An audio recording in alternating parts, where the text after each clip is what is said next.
about home. They're married to real estate.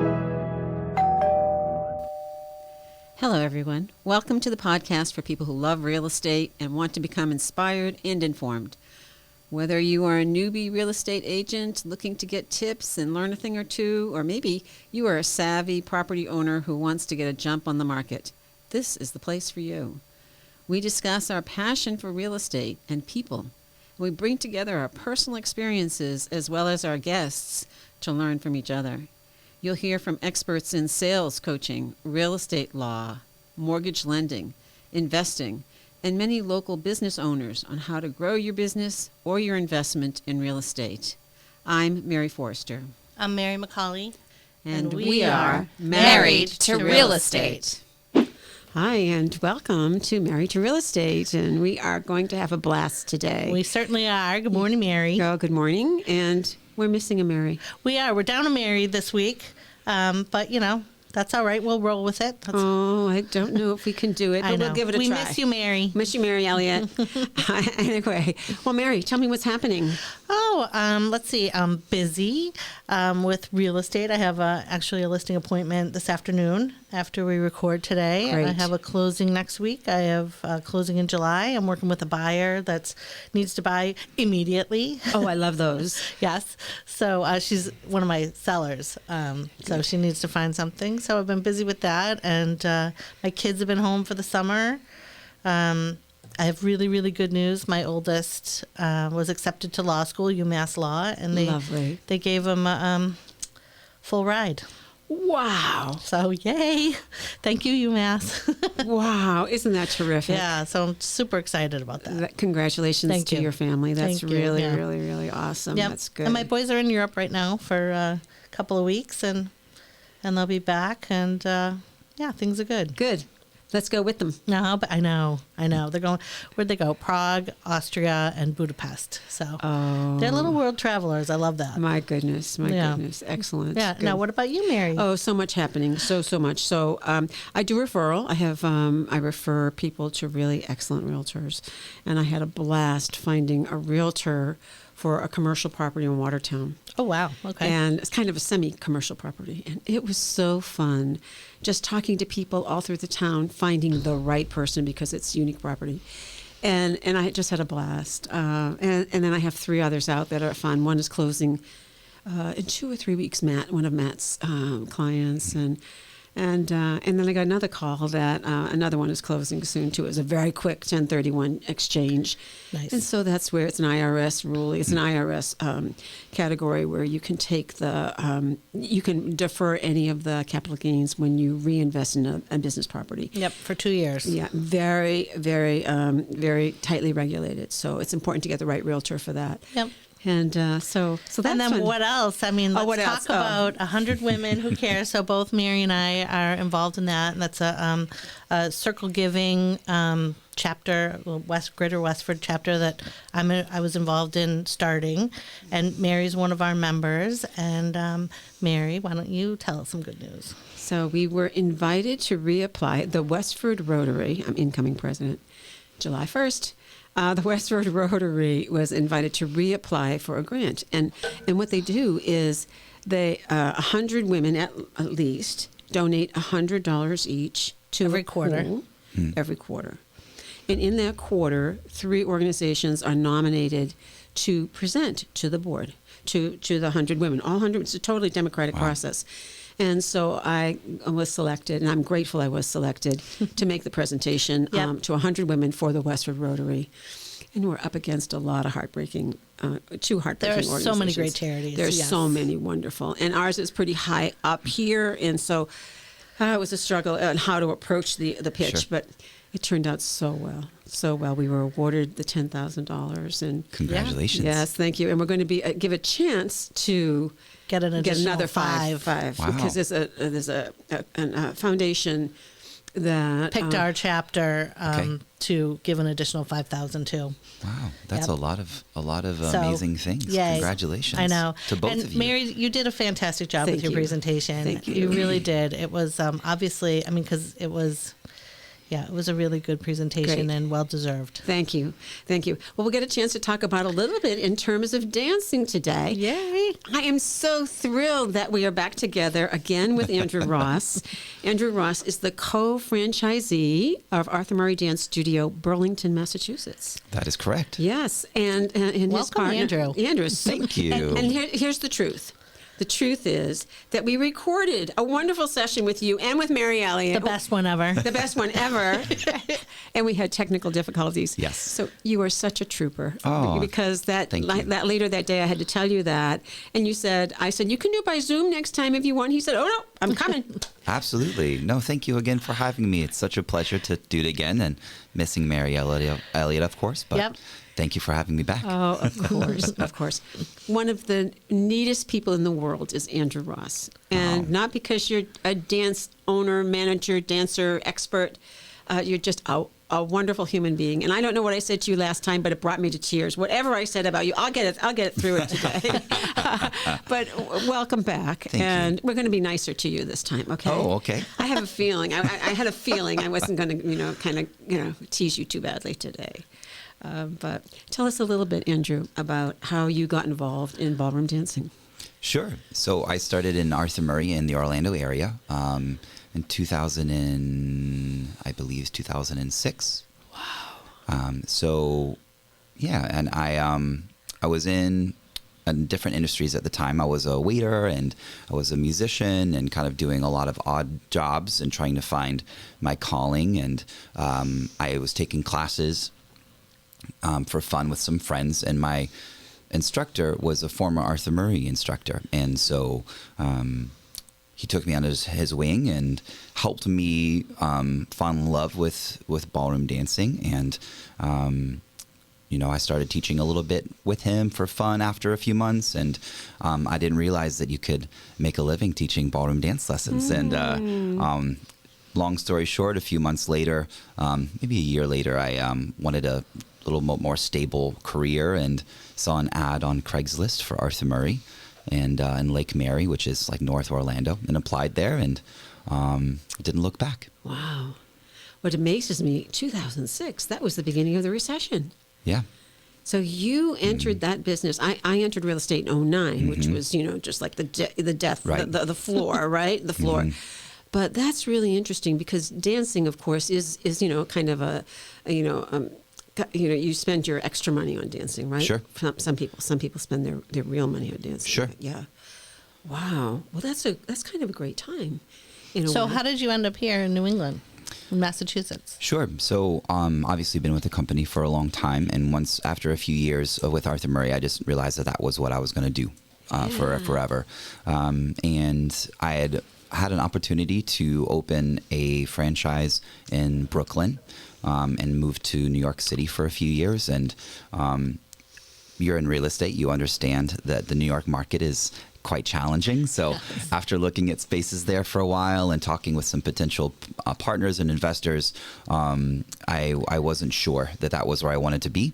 And then my current partner in the Burlington studio, Mark Leitner, told me that there is an interim management position in Burlington and asked if I would be willing to come up and help for a little while. And it turned into a full-time position and then a partnership in the franchise. So that's kind of a long story how I ended up in New England. Wow. So what year was that you've been up here? 2017. So quite a while now again. Yeah. I feel like it was like 3 or 4 years ago, but COVID felt like 10 years. So It did. So since 2017. I love it. That's wonderful. I love it. I came up on Patriots Day to visit the first time, and it was a beautiful day in June, and 75 and sunny, and I thought, this is what New England's like all the time. This is great. No, but I love it. I really, this feels like home to me. Wow, isn't that amazing? That's great. And you're from the Midwest. I mean, you're from, Nebraska, right? So it's an interesting story. So I'm from Florida originally. I was born in Tampa, but I lived my parents moved to Nebraska when I was 8. So I lived in Nebraska from 8 to 18. Oh. And then I moved back to Florida. And that's where I started with Arthur Murray. Nice, nice. Oh, really? So cool. were you like a trained dancer, or you just had a love for it, or how did you fall into that? No, so something that's really popular with Arthur Murray is we really value people skills and personality. So if you are passionate about helping people and you really just like to be active and have a different kind of a career, then we don't necessarily need you to be a dancer, right? And so that was kind of my story. So I had taken as I mentioned before, like some group classes and had some training with a former Arthur Murray instructor. And so I knew I had a little bit of an experience, but the ad on Craigslist said that there is no necessarily like dance experience required. And I thought, that's crazy. I know. There's no way, right? So I was like, I'll go in for the interview and met my mentor, Kimberly Carroll, who is still a good friend of mine. She owns studios in the Central Florida area. And the whole concept for Arthur Murray is that we hire for personality and for passion, and then we train the skills. So starting as like an entry-level teacher, 2006, and then working my way up to be able to, have the skills to be able to work with people and manage people. And obviously the dancing is a big part of that too. But all my staff, some of them have dance training, some of them have a little bit less dance training when they start, but we do training every day to make sure everybody is as good as they can be. Yeah, well, I love that. I mean, I think if I were Mary, you are a student of dance at Arthur Murray. Yes. So, I am not, but I would say that that I like the idea of that. I like that it's sort of, if you are after a clinically trained dancer, you have that. Mm-hmm. And if you, if that intimidates you, like it might me, sure. Then you have that too. Mm-hmm. So you have something for everyone. I think that's really nice. Yeah. So Mary, maybe you should tell us about your dance experiences. Oh, Yes, let's see. Mary. So 34 years old, recently divorced. I said to my best friend, the next man I marry is going to know how to dance. And she said to me, do you know how to dance? And I said, no. And so at Christmas, I got a $25 gift certificate to Arthur Murray. Ah. That was the beginning of, many, many years, 24 years successively of dancing in the Northern Virginia area. And so you recently saw me give a speech, right? Mm-hmm. And did I seem comfortable giving that speech? No, you did not. I did not seem comfortable. Okay. You did a fantastic job, though. No, you were comfortable, I think. I think you wanted, a lot was on the line. So. A lot was on the line. Yeah. And so I actually was the least comfortable I've been in a long time. But dancing, showing up for a dance lesson, I was physically ill for 3 months. 3 months. I didn't know that. Yes. Yes, I was. I would be very, very uncomfortable. And more than once, I walked out on my dance teacher. Andrew knows my first dance teacher at age 19. He taught me things like samba. No way. And I left there, I'm sure, crying. Mary. So I could, and so what I tell people is I could speak to 3,000 people who were opposed to my position, whatever I was talking about. Sure. Yes. And get through it pretty When comfortably. you were a lobbyist. Or a lobbyist. And then, but show up at the Arthur Murray Dance Studio for 3 months. I think there was a gender issue. I think I was a typical male. I didn't have a lot of dance lessons when I was a kid, and a lot of girls, young girls do. So, but I was more performance aware, and so and I think that I was afraid to look like a fool. And my observation about dancing over the years is the guys are really focused on that. I don't want to look like a fool, and the women are, I want to learn to dance and I want to look good and stuff like that. And so it's a very different vibe. Sure. I think I had the male vibe for a while. Interesting. So what pushed you over the edge to? I'm not really sure. It was 3 months. I think I was sick and tired of being sick and tired. Yeah. And I thought, maybe I don't learn easily, and Mark was a great teacher. I mean, for a kid, essentially Sure. 19, he was a great teacher. And And I don't know, I got more and more comfortable there. Well, you're not one to back down from anything that's difficult That is or out true. of your comfort zone. Right. And did we ever post your video of you dancing that you shared with Mary and No, I? we did not post it, I don't Because think. it is fantastic. You saw it? I'm going to have to do that. You did? Yeah. Good. What attitude, I know. what just pure confidence and grace, and beautiful. She's a beautiful dancer. Yeah, really, truly. So it's kind of fun. I would say I didn't expect all the good stuff out of it. So, Andrew, how do you observe the people who come and say, I want to learn to dance, or my wife wants me to learn to dance, or is there are there stages? Are there Yeah. like You might have a few obstacles. huh? Maslow hierarchy of needs kind of thing? Well, just like anything else, people are unique and individual. So each student is a little different with their preconceived notions about what taking dance lessons might look like, or we all have insecurities or things that we feel uncomfortable doing. Just kind of like you mentioned, the anxiety leading up to taking your first lesson. That's a big deal for a lot of people. In my career, I've come across people that have scheduled and rescheduled lessons because they just didn't feel, good enough coming into the studio for the first time. And I always say that that's the hardest part, is just getting there and taking the first lesson. Because after that, you realize that that we're all about helping people, and we're not going to yell at you or make you feel bad for missing a step or stepping on people's feet. That's all part of the process. But as long as you have a catalyst or a reason, that's usually a helpful thing.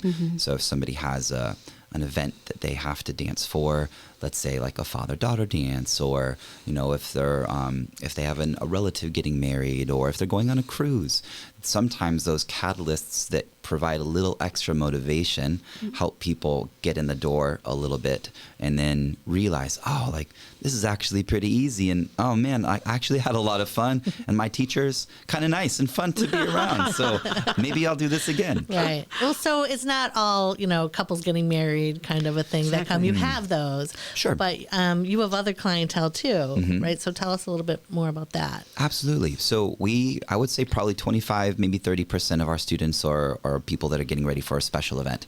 The remainder are just people that want to do something for fun, maybe build confidence, and if someone asks them to dance at an event, be able to say yes. Some people are in it for just like exercise and an alternative way to stay fit.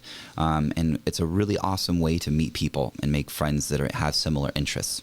People that, there's a lot of country clubs in Massachusetts, right? So I like to use the analogy of a country club for dancing, because it's once you're a member, you have other friends that have the similar interests and lifestyle, and it really becomes an awesome community to just kind of be around people that have similar interests, and the energy is always really good in the studio. So people are just happy to be around other happy people, and music obviously is is medicine for a lot of people, myself included. Yeah, so me too. Love it. Did you competed, right? You did it. Do all teachers go through that kind of a competition phase yourselves? Sure. I mean, everyone's a little bit different, but I did compete for a long time. I had multiple partners over the years.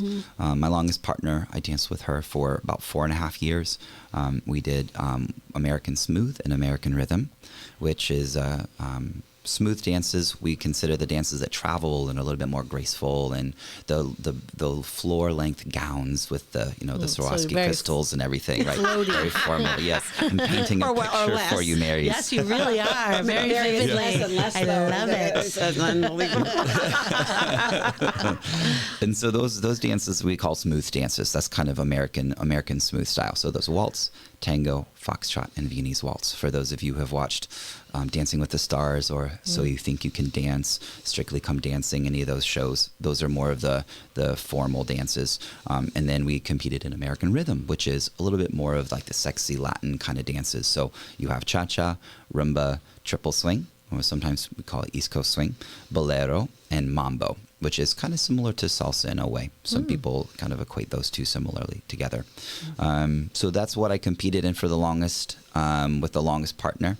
But I've competed on and off, and I still compete pro-am with people like Mary over here. Me.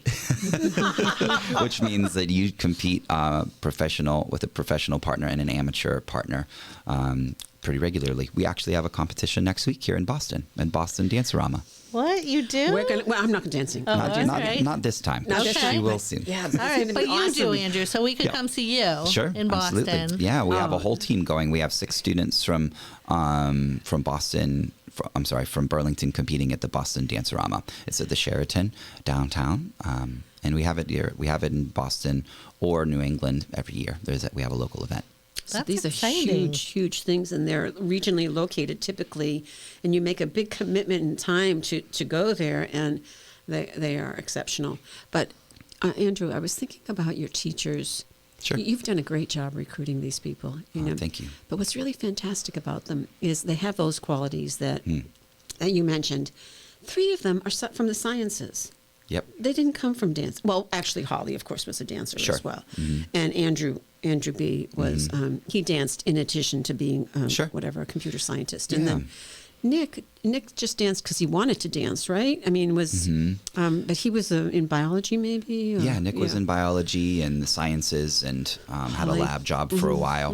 But social dancing later on for Nick.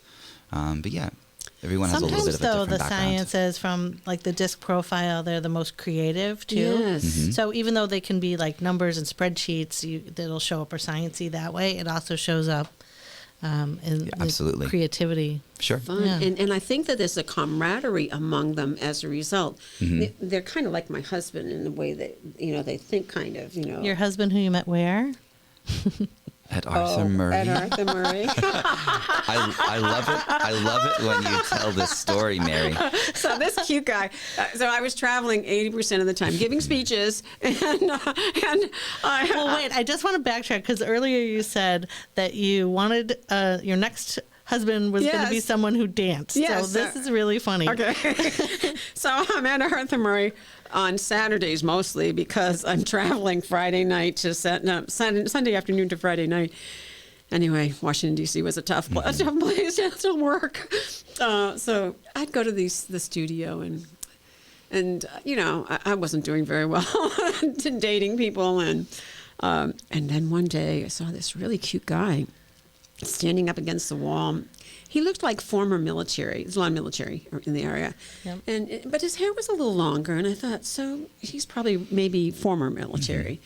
And so we talked to each other, and this guy's name was Carl, and he was active duty Air Force. They get to wear their hair longer. And he was separating from his wife, and he was deciding to learn to dance. There you go. And so I made sure I went to all the newcomers events. Because You had your eye on him. no, well, even before that, just because that's what the men were, right? And if Nick is listening, and Nick is going to come and learn to dance at Arthur Murray, when you go to the newcomers, you see all the single women, okay? Just checking. He's our director. So, Is he even available? Nick? I don't know. We'll see if we we'll can let make you it know an next ad. episode how Nick's dating is Yeah, how going. Nick is dating is going.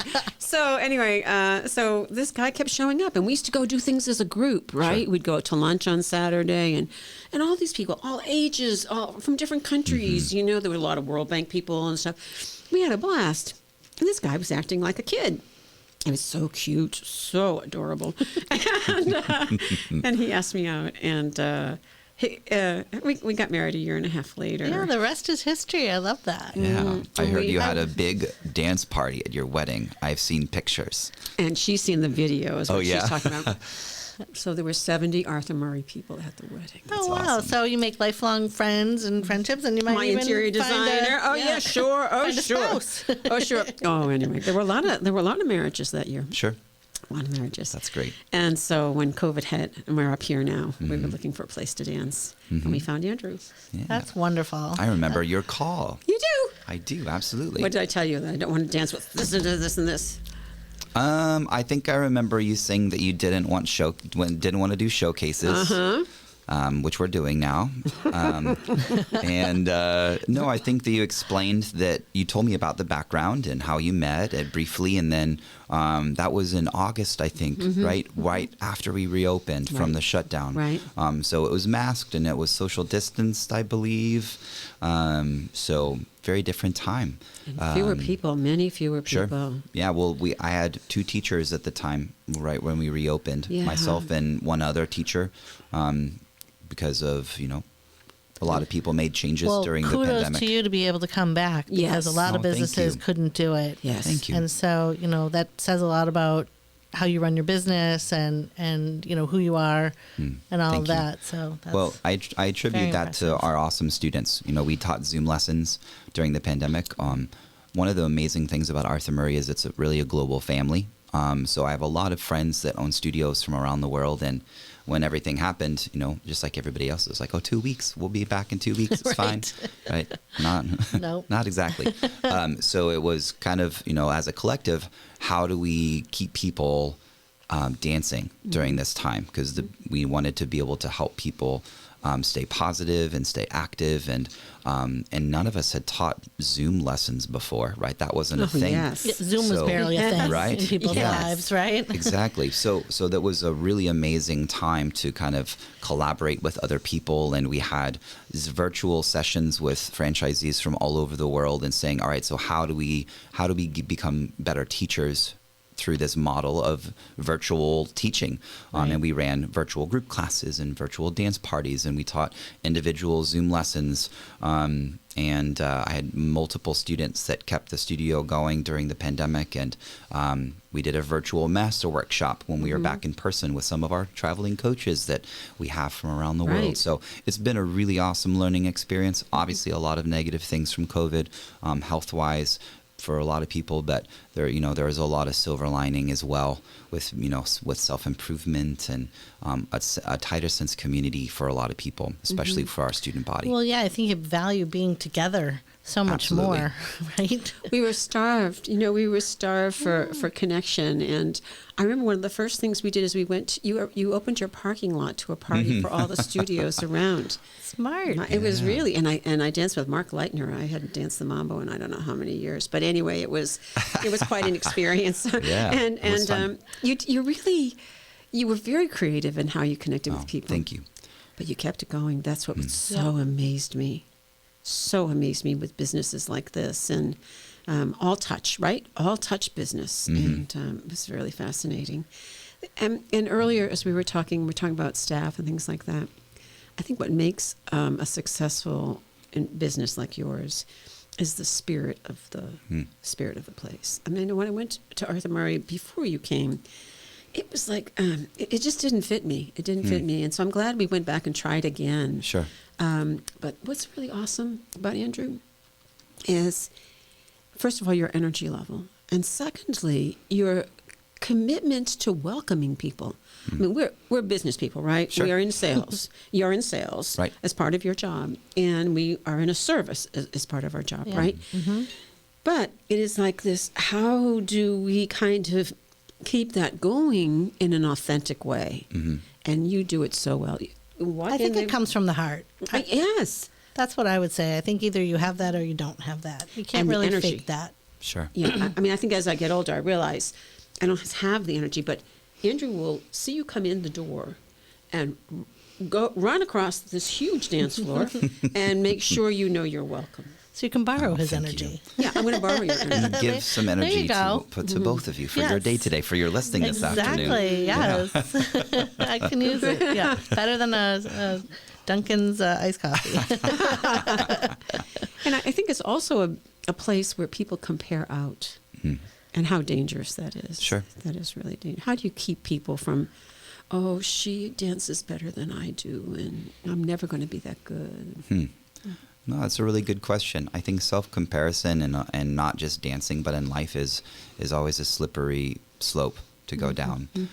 So if we have a student that is in comparison mode, typically we try to help the student focus back on themselves and focus on what they're doing well and what their original goal was.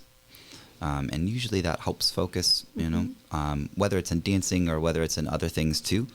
Comparison never really works because we're all on a different journey and we're all doing different things, and everyone's story looks a little bit different. So I usually try to help people focus on the positive, what they're doing well versus what they're not doing well, and just focus on themselves typically. So last time we talked about a book that both of us had read, which makes me giggle because I'm in real estate and looking at it from a real estate point of view, and you're, a business owner and entrepreneur as well. So, there's that similarity, but I feel like we couldn't be more far apart in what we do day to day. And yet both of us love this book. Absolutely. So tell us about that book a little bit and what you loved about it. Yeah. So Unreasonable Hospitality by Will Guidara. It's changed my life, like, for sure. And I'm a big foodie. I love to eat out. I love a good cocktail. And I love learning about people in general, right? Probably a surprise based on what I do, but I love hearing people's stories and about what they've accomplished and what they've done with their lives. And Will Guidara, if you haven't heard of the book, he does an Audible version, which I love Audible. He reads it. It's great. And it's about his restaurant, 11 Madison Park, worked to be the #1 restaurant in the world. It's in Manhattan. He's actually from Boston area originally. Went to Cornell University, I believe, and he has a fascinating approach to hospitality and going the extra mile. Things that you never even think of. Yeah. And going the extra mile is not even adequate to say. So they hired somebody specific to be, I don't know, something liaison. I don't remember exactly. Right, sort of like client liaison, customer liaison or something. That was their job to listen in. Yeah. Every waiter at every table, they would be kind of paying attention to the conversation, and if they were like, I've got to go run out and put quarters in the meter, somebody would immediately do that. Or, we never did get that street experience. Hot dog. Yeah. Right? That was one of my favorites. So somebody ran out and got a street hot dog, and, they put it back in the kitchen and made it beautiful and presented it to them so that their New York experience was complete. Yeah. So pretty fantastic book overall, and highly recommend it. He also has a really good TED Talk as well if you need a kind of a condensed version of that as well. Yeah, so I'm glad that we can talk about that, Mary. It's so good. Yeah, but I think it says a lot to who you are and how you want to go that extra mile for your clients and the people that you are in your everyday life. And I think that's really important in any business. Sure. For real estate agents, referral agents, and business owner, dancers, instructors. I will listen to it. I definitely will listen to it. And, I would say I'm better. Well, anyway, I'll listen to it. It reminds me a little bit of Brian Buffini, because he would talk about that. He's a real estate coach from California. Okay. And You've talked about was him my before. Coach for 9 years, right? At least I paid for coaching for 9 years from him. And it was very much about doing what the client needed. He would have 6 houses under contract. They call it escrow out there. 6 houses in escrow, and one of his clients would need help building a baby crib. 10 months pregnant or whatever, and a bunch of kids. Yeah, that was a little late. And there he is, the #1 realtor in California, and he's on the floor building a bed for a kid and for an infant or whatever, and ignoring, for at least a couple of hours all those houses under contract. And he would talk about kind of going to that length. But this sounds unbelievable. It's unbelievable. It will make you think about what you do every day and how you do it in such a different way. Yeah. And how you can improve. I felt that way. I think one of the things in the book, and I think it was from the book, he was talking about how, I think this was this gentleman. Maybe, if it wasn't, I apologize. I'm sure Will Guidara is not listening to this podcast. Not yet. Not yet. He will soon, though. And a real estate, he said, we were looking for a home, and the real estate agent, when they bought the home, there was a bottle of champagne. She's like, that's nice, but how cool would it be if, you tour the home and your wife or your fiance is touring with you, and she said, oh, this room is perfect. This is where I'll do yoga. And, and as you both probably familiar with that about, how people can picture their lives in a home and as you're showing property. And he said, how cool would it be instead of a generic bottle of champagne that it was like a yoga mat and a card in the room, welcome to your new home, right? So those kinds of little personal touches that don't really take a lot of an effort or money, but more of the thought and the intention and that you were behind listening. it. Exactly. That you were listening. Yes, because both things are nice, but isn't it just that much nicer that someone was listeing? Yes. Absolutely. Yep, I agree. And that's what I feel when I'm dancing with you, is that you're listening too much. Because I do get reminded what my goals are, and that I can do it, and that I have done it in the past, and that I'm doing it well enough or better. There's like this. So they teach you psychotherapy there at Arthur Murray International. Is that No, where you get not your at all. training there? Not at all. No psychotherapy. No psychotherapy. No, being good listeners good for sure. listener. And I think being, if you go to any kind of a personal lesson for anything, if you go to a personal trainer, you go to have a personal dance class, if you go to a lesson with somebody that's good in their field, they're going to keep you accountable to what you say that you want to do. So no, I'm looking at you, Mary. There you go, Mary Forrester. Eyes on you. We're dancing tomorrow. Oh, yeah. Nice. So tell us how people can take lessons, or where to get started, how to do that. Sure. Yeah. So you can go to arthurmurrayburlington.com, and we have a new student form you can fill out there, and we'll email you or call you right away. We offer a complimentary personal lesson and dance consultation. If you're getting married, it's more of like a wedding dance consultation, so we can ask you kind of what you envision for your first dance. If you're just getting into it for fun, usually we try to recommend dances to music that you like, or maybe dances that you would use in circumstances where you might find yourself. And then we offer personal lessons as our main focus of learning.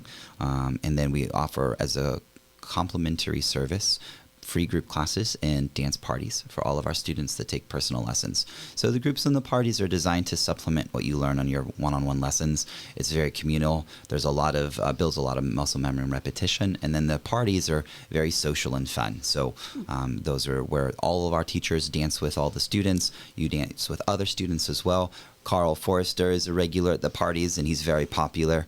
Everyone likes to dance with him.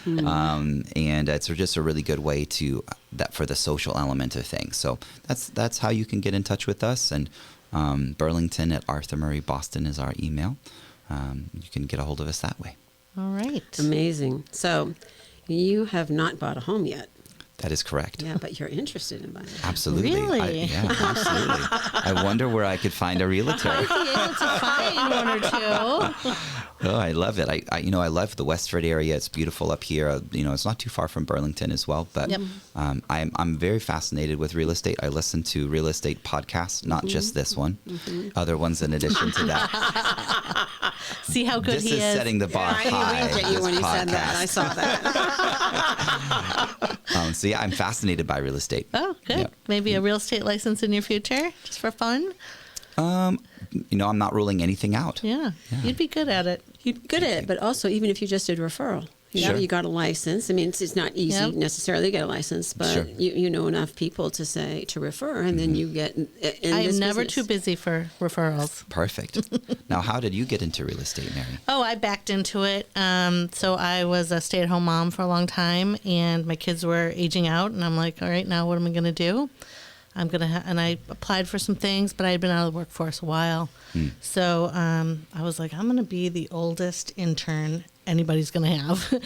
And so I was chatting with someone at our girls' soccer tryouts, and I said that, and I was joking around, and she had said, well, I just started with this real estate firm, and she'd been a realtor a while, and they're very techy. Do you know anything about computers? I do. Do you know anything about marketing? I do. So I started doing marketing for her, and and then I started a little marketing business, social media marketing. So I had several clients, so that was really fun, and I like that. It's very creative for me, and web design and stuff. And then the woman I was working with joined Keller Williams. She joined a team. And she said, they're looking for a transaction coordinator. Why don't you get licensed, and get on this team, get this job, and then, learn the business, and we'll see what happens from there. So I did. I lasted 8 months as the transaction coordinator, and it was a struggle, but I learned a lot, and I love what I did. learn is that I loved real estate and I loved helping people, and I loved our Keller Williams, Merrimack Valley, Westford office a lot. They were like family. So I said, I'm off the team, but I want to, I talked to our broker owner, Claire Ryan, and she's like, what do you want to do? I said, I want to be an agent. She said, great, come in tomorrow and we'll sign the paperwork. So it was just as easy as that. And I've been there ever since, and no plans to leave. I really love it. That's well, fantastic. The other thing she's been we're doing a lot of is helping training new agents. Yeah. So last year, I was part of the productivity coaching program under Deb Hayes, who's the productivity coach. And so I helped that, and I really love that. I'd be helping people anyway. It was really, really fun. And I had my best year ever last year, so I made silver status. Congratulations. Thank you. And I'm on the Agent Leadership Council this year for our office. So it's been a really personal growth journey and really fun, and I love it. Love that. That's awesome. And like so many things, you're in a job that's like noon to 10, right? So your world is like a second shift. I don't know, really it's a second shift, right? Absolutely. So, and so it limits kind of different things that you can do. But Mary has leveraged her time, her calendar she's the chairman of the board of this CAT.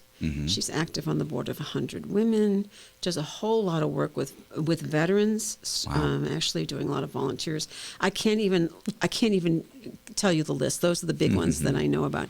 She does the podcast here. Unbelievable. You do so many things. So you do too, Mary. Isn't it funny how people that have a lot of excuse that we hear in different things is, I don't have enough time. Right. But the people that you see are the most successful or that you admire the most doing the most things, right? So both of you do a lot as well. Do a lot. You're involved with a lot of organizations. Yes. And we're going to get you to address our Rotary, stuff like that. Exciting. And then maybe do some others as well, because it's really important, that kind of referring other people and providing a platform for other people and businesses, I think is the most important thing in this world. It's what I love about what I do is connecting people and solving problems, and I feel like that you're like that. And you're sounds like that. You're like that too. Very much. Yeah. Fun. So this is a lovely. This is a love fest. Yes. We love you, Andrew. Thank you for coming. Any questions you have? Anything that you want to say to us, or? No, thank you so much for having me. You're welcome. It's such a fun way to spend the morning, and I appreciate you so much as one of our longtime students, and not just with us, but with Arthur Murray for a long time. Yes. And a lifer. And they'll be dragging us out. Yes, that's exactly. We'll be dancing out into the sunset. Yeah. And you are amazing. And I think I told you before, if I had never met you in my life, it would have been the biggest hole in my life, really. You are an awesome human being. And thank you so much for who you are and what you bring to this world. Thank you, Mary. Thanks. I feel the same way about you. And now I get to know new Mary. Friends. I know. You gave me a big right. hug in the parking lot. We're like best buddies. I love that. Have a great day. Yeah. And Thank a you so great much. competition. Okay? Thank you, Mary. Thanks, Andrew.